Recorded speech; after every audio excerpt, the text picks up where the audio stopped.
So now students, we have done LC energy oscillations, and we saw that in an LC circuit the energy oscillates from capacitor to inductor. उनको पता भी है कि capacitor में जो energy है वो half epsilon E square into A D के फॉर्म में है.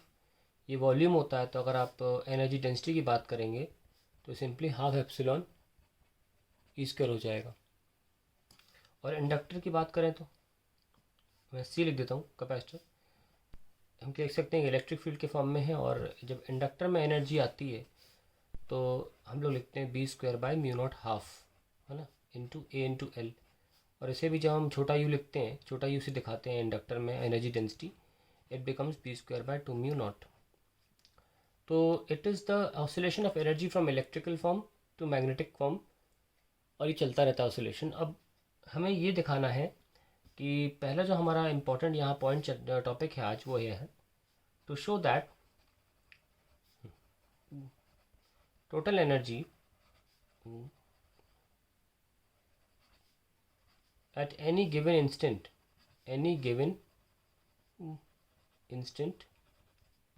is constant and is equal to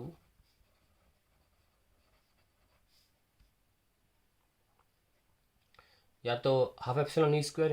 आपके कैपेसिटर के फॉर्म में भी एक एनर्जी होती है either Q square by two C, and if I say the initial charge is q naught and is equal to this q naught square by 2c. अलग form में भी लिख सकते हैं, हमको पता है q naught square by 2c को हाफ सी वी स्क्वायर भी लिखा जा सकता है, और इसको half epsilon E square into A D भी लिखा जा सकता है. ठीक है, लेकिन जो आंसर हमारा आएगा वो q naught square by 2c form में आएगा. और हमको प्रूफ करना है कि किसी भी गिवन टाइम पर total energy L C oscillations में हमेशा कॉन्स्टेंट रहती है. अब जैसे कि हम बात करें, अगर हम इनिशियली बात करें, सबसे पहले किया क्या था आपने सबसे पहले चार्ज जो कैपेसिटर को चार्ज किया था, है ना. Let capacitor be charged initially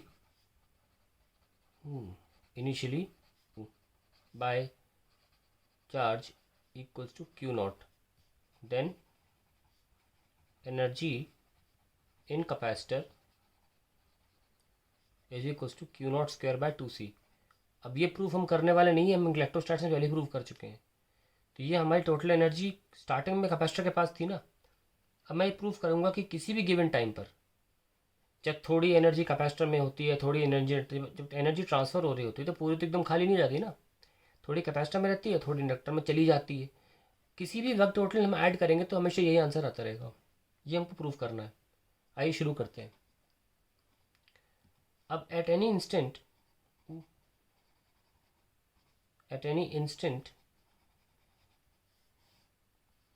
energy capacitor में क्या होगी, क्यू स्क्वायर बाय टू सी. क्यों, क्यू नॉट से थोड़ा चार्ज क्यू हो गया है, और Q naught minus Q charge capacitor में रह गया अभी Q, so Q square by two C. और क्यू नॉट माइनस क्यू जो चार्ज है वो इंडक्टर में जा चुका है या रास्ते में है, पर कैपेसिटर में नहीं है. ठीक है, अब हमको पता है कि ये चार्ज जो है वो ऑल्टरनेटिंग फॉर्म में घट रहा है और बढ़ रहा है. तो बताइए हम कैसे शुरू करें. दो ऑप्शन है, या तो हम q बराबर Q not sine omega T रख सकते हैं, या हम q बराबर Q naught cos omega T रख सकते हैं. आप इनमें से कौन सा चुनेंगे. बहुत लोगों को लगता होगा दोनों साइनोसॉइडल हैं, कोई भी चुन लो, पर ऐसा नहीं है.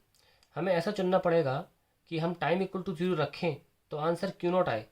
वो इस केस में नहीं आ सकता, क्योंकि स्टार्टिंग कैपेसिटर से की गई थी, पहले कैपेसिटर को चार्ज किया गया था.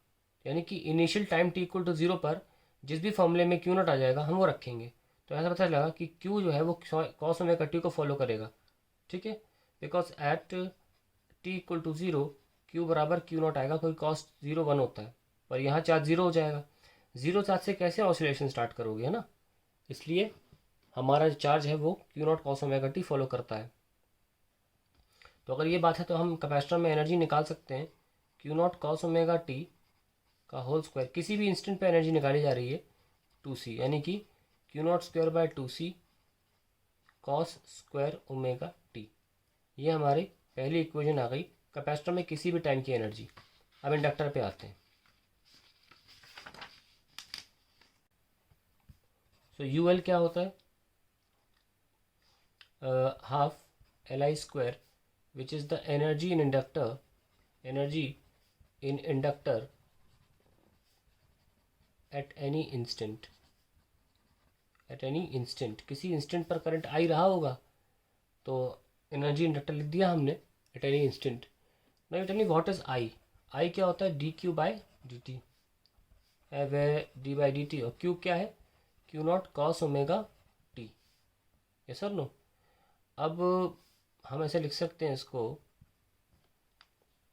कि it will be Q not और ओमेगा टी का ओमेगा आ जाएगा और कॉस ओमेगा टी का जाएगा साइन ओमेगा टी। ये हमारे पास आंसर आ गया, इसको हम माइनस लगा सकते हैं ना, क्योंकि कॉस का डिफ्रेंसिएशन माइनस साइन थीटा होता है। अब इसका स्क्वायर कर दो ज़रा, तो क्या मिलेगा, माइनस का omega square Q not square sine square omega T.